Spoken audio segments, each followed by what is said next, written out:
Morning Year 10, I hope that you have by now reread the first chapter of Jekyll and Hyde. Here is my little synopsis of it. I would like you to make your own version of this, having reread the chapter, and I'll talk you through my own version. The first character obviously that we meet here is Mr. Utterson. We know that he's a lawyer because I've given him his little lawyer top hat and I've given him a U for his arms to remind me that this is the character of Utterson.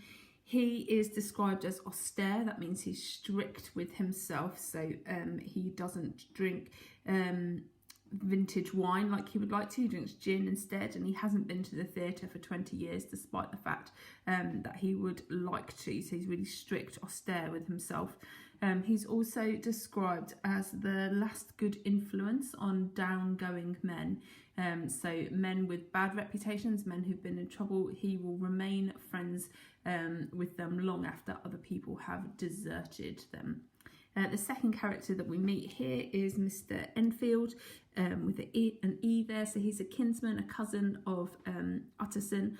They don't really have much in common with each other, and yet they meet every Sunday. You can see at the top here, they meet every Sunday, and it is described as the chief jewel in their week, which is why I've got my diamond there to remind myself that despite the fact the two men don't have much in common, they really mark this time out to spend with each other every Sunday and prioritise it over anything else.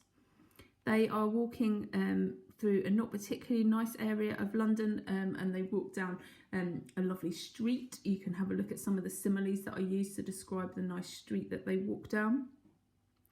And then they see this door, which again is unpleasant in the very pleasant street.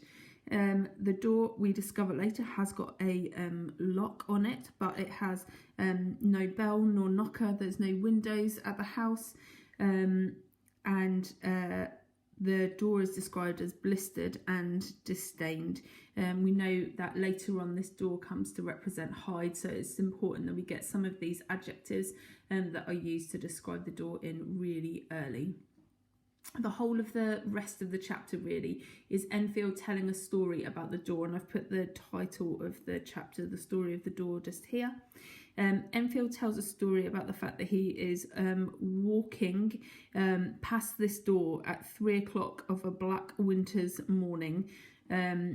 It's never discussed why he is travelling back quite so early in the morning, and we can draw our own conclusions about that. He sees two people, a man who's described as a damned juggernaut, travelling from one direction, and a girl of about 8 or 10 running, both of them travelling towards the corner of a street. And when they meet at the corner of a street, he says naturally they ran into each other, but the horrifying thing was that Hyde trampled calmly over the girl. Enfield says it sounds like nothing to hear, but it was hellish to see. So that's our first description of something to do with Hyde being described in terms of hell. Later on in this description, Enfield says that Hyde was like Satan. A crowd of people, including some members of the girl's family and a Sawbones, a doctor, gather. And the Sawbones has a look on his face that Enfield says meant that he had a desire to kill him, to kill Hyde. And so this hatred for Hyde really builds up right from the very start of the novella. All of the people threaten to create a scandal unless Hyde pays some money. So Hyde goes into the door, he has a key for the door, and he comes out with £10 in gold and a cheque for the remainder. The cheque, importantly, isn't signed by Hyde.